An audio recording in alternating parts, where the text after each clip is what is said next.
Welcome to the Graphic 45 office. I'm Diane. And I'm Amy. This is the story of Graphic 45, our unique paper crafting journey, told in question and answer style, submitted from our G45ers. All right, so first question goes to Diane, also known as my mom. What is your job title here at Graphic 45? I am the founder, the mother of Graphic 45, and the head designer. Nice. And what are your responsibilities within those titles?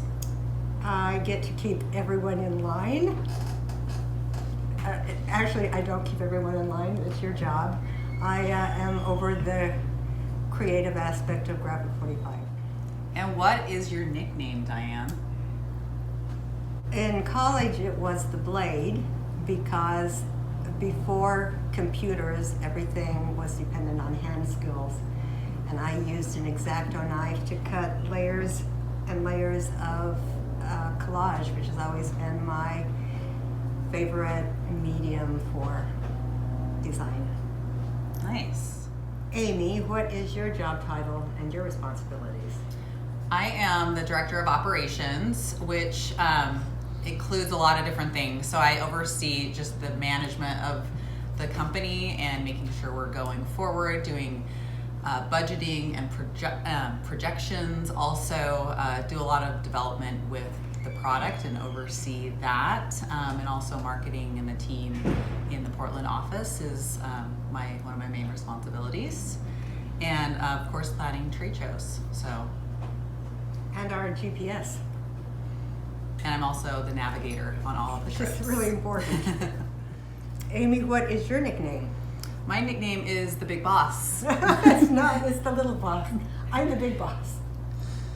All right, so a question here from Laurel Geyer.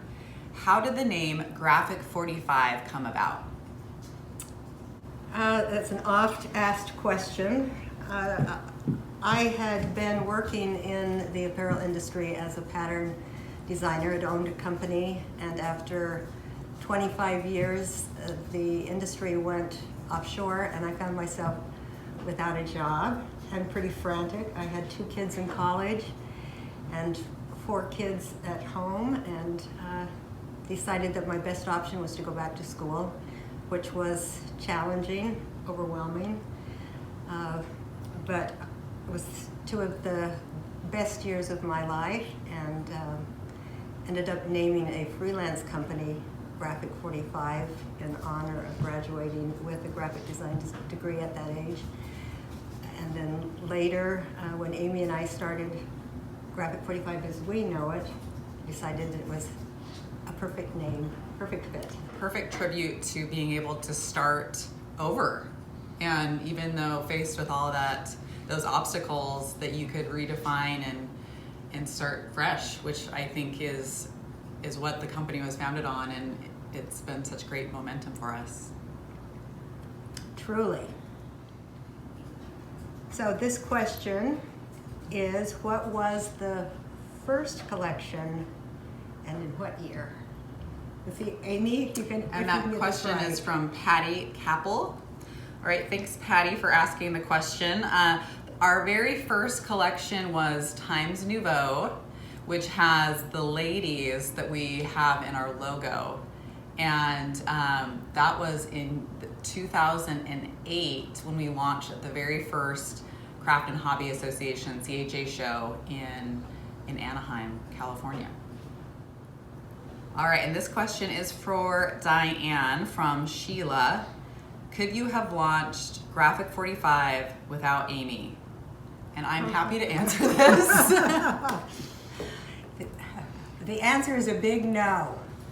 Amy is so integral to the success of the company. I am a creative soul and want no distractions. So she has taken over all of those other responsibilities early on. When you start a company, you wear a lot of hats. And most of those I was happy to abdicate to Amy. We're very complimentary in that way, that we bring different things to the table. So it's been a great partnership most of the time. 99.9%. Right. This question is for Amy. where do your creative ideas come from? Well, I help a lot with the basic concepts of what collections we're doing, and also a lot of our staples products. And I think that we have a lot of creative brainstorming happening between my mom Diane and then my sister Shari. And so we just follow trends when we go into home decor stores and stationery stores, looking at what's hot and how it kind of fits within the Graphic 45 vision. And so of course, since we're vintage, we don't follow the latest kind of cutesy stuff at all, but color theories and different things like that definitely help drive the creative juices here at G45. Well, and I think it's fun to always be able to reinterpret what is trendy from a vintage perspective, because it's very cyclic. All right, the next question is from Paulette and also Kathy Clement. How long does it take to develop a collection from concept to release? So when we're developing like a new collection, we typically come up with the general plan for the year about like in the fall of the year before, and we'll map it out on what collections we're going to do for what releases for our winter release, our mid-season, and our summer, and then our fall mid-season. And so then we kind of have those penciled out, and then we'll start creating our Pinterest secret boards, and then the three of us, Shari, myself, and Diane, will all like pin all of our different ideas in regards to those collection ideas. And then once we get closer, we'll start meeting with the designers, which is about 6 weeks out from when we start printing. And we'll collect the imagery, and then we'll just work with the designers on a very active basis to develop the lines. And then it typically takes about 6 weeks for printing, and then we start shipping out to the stores. And then, yeah, that's kind of the magic behind the process. This question is for Diane from Doris. I find the visual depth of your papers amazing. Thanks, Doris. Could we see how a page is illustrated step by step? Great question. If you want to come closer, let's bring in that camera, and perhaps you can get a feel for the many, many layers that create the depth that Doris talks about. We start by researching and gathering a lot of great imagery, and then doing hours and hours of color correcting and layering.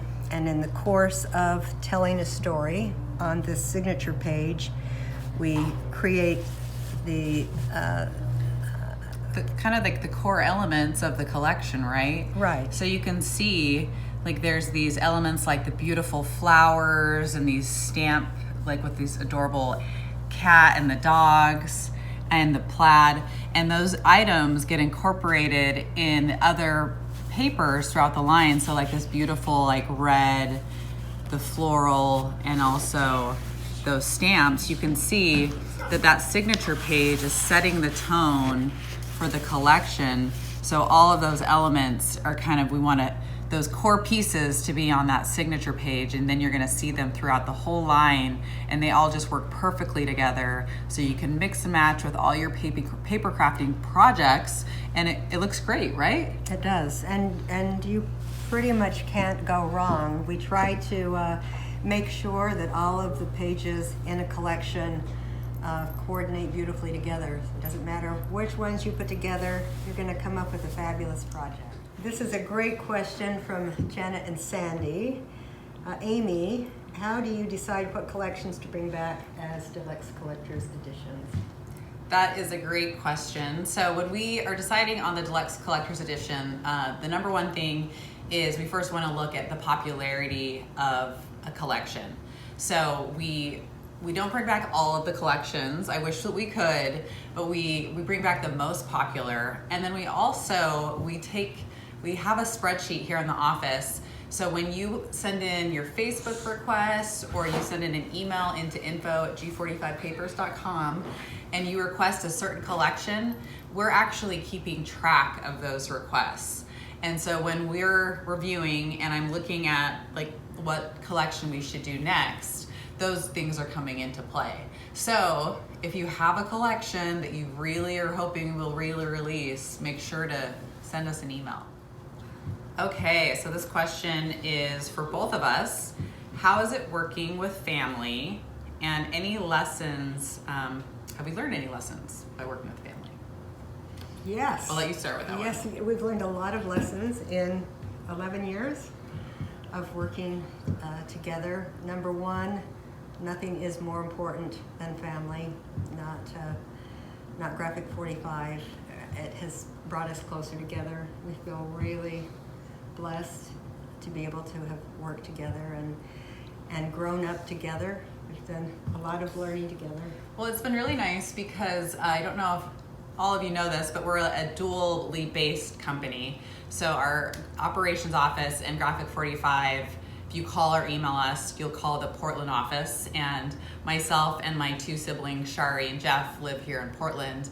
And then our mom, Diane, and all the designers live in Utah.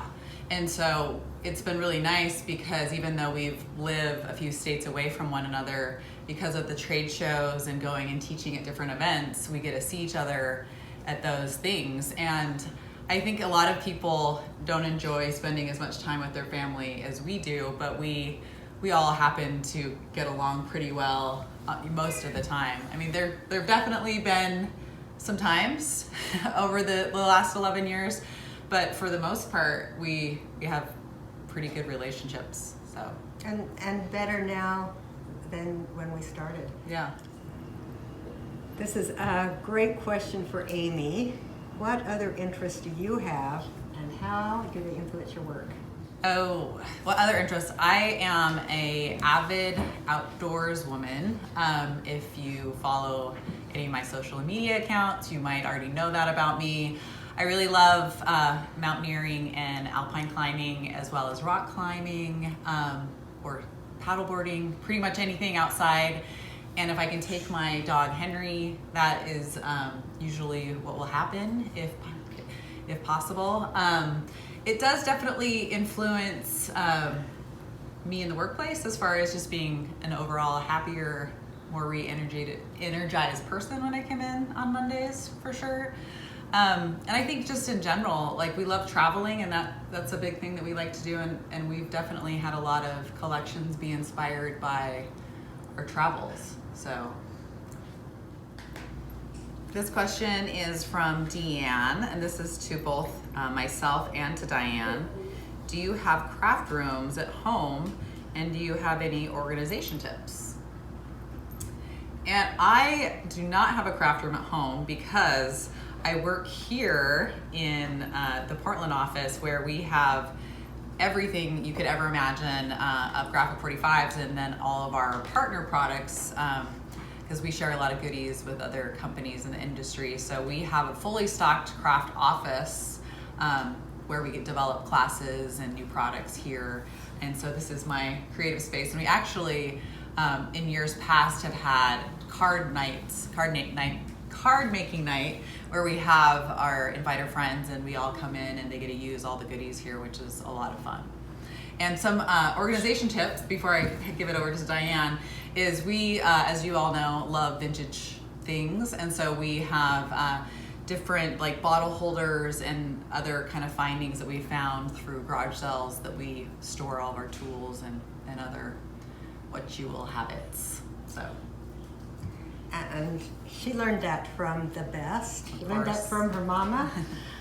We've been to a lot of estate sales, yard sales over the years, and that is my favorite go-to when it comes to organizing, is to find something that I like to look at, to use as a container, and it's one of those things that continues to inspire me. So I do have a craft room, as well as a crafty office, and a big craft basement that I Has all your supplies, all the extra stuff that can't fit in those other 2 rooms. Exactly. So there's basically 3 craft rooms at your house. And I need to be able to look at it. So if I have it out where I can see it, I'm more apt to use it. Otherwise, you took it away and you forget about it. All right, and this question is for Diane from Anne Schilling. Anne is asking, how did you manage to instill your love of crafting in your children? I think part of that is that they're naturally creative people. Each of them have their own ways of creating, their own mediums, and I think that is one of the joys in life, is finding what you're passionate about and a way of sharing that with people. So to the extent that they are inspired, perhaps part of that came from growing up in a creative home. Definitely grew up doing a lot of things like sewing and knitting and making hot pads and a lot of art projects, a lot of drawing. My first scrapbooks were in the 90s, where there were a lot of cutout pictures where I would just cut around the actual people. So not the best look, but kind of funny to now look back at that. Hey, Kathy Clement, you asked a challenging question to Aimees. What is the most challenging aspect of your job and the most fun? Good question. So the most challenging aspect of the job is probably when we have different ideas on a direction to go with a collection or a release.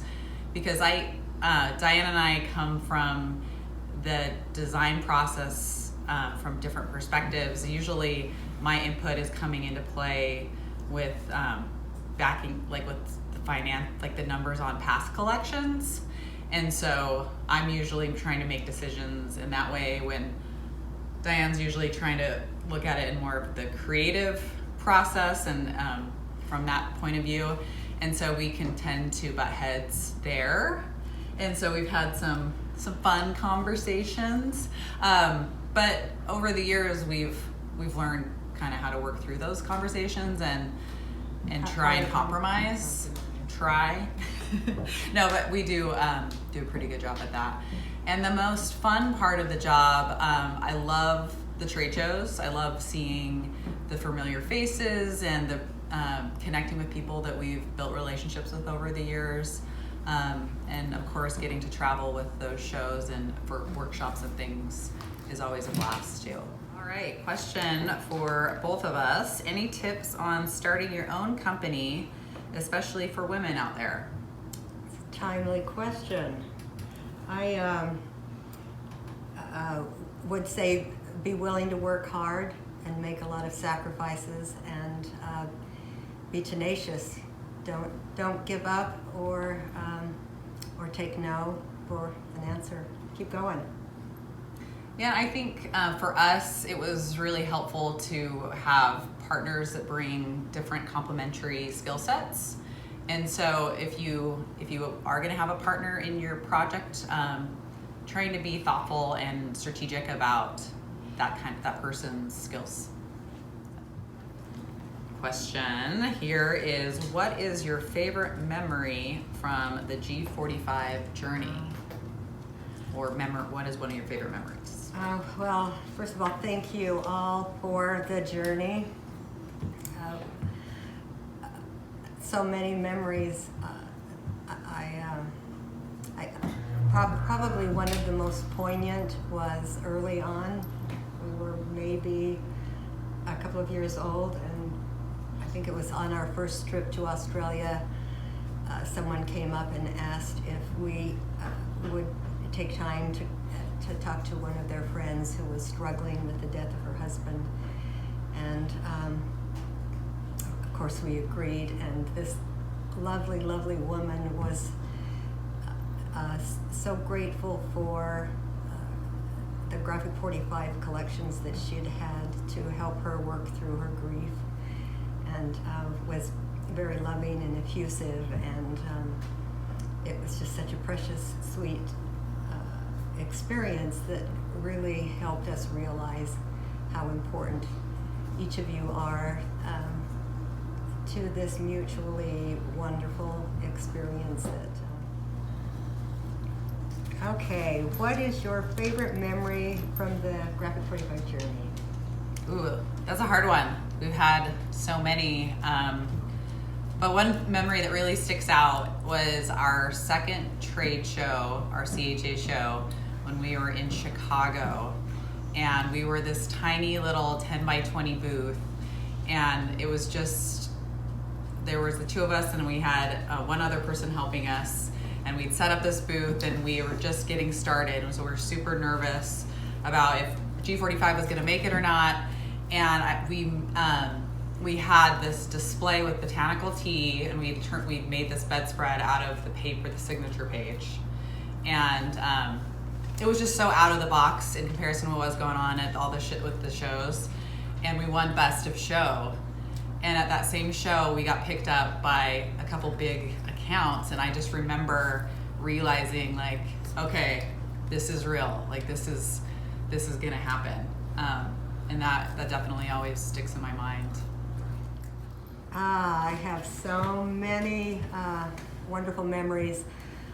Kim Russell, if you were out there, one of my favorites was on a cruise that we took, and Kim brought a dress that she had made for her daughter many, many years ago.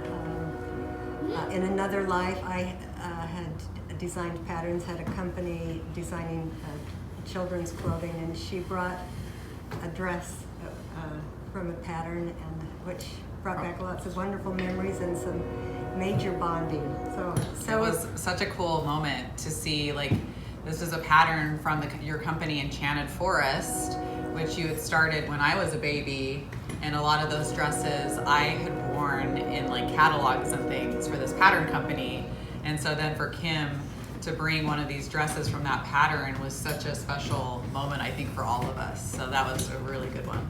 So we appreciate your sharing your world with us. Again, it's the inspiration for so many of our collections, and it keeps us going. All right, and our final question is, where can I get your products and project ideas? Great question. So on our website, we have a wealth of information for project ideas. We have a whole page on there that has downloadable PDF project sheets, as well as a link to our blog, which we blog and have lots of creative inspiration and project sheets and tutorials on there.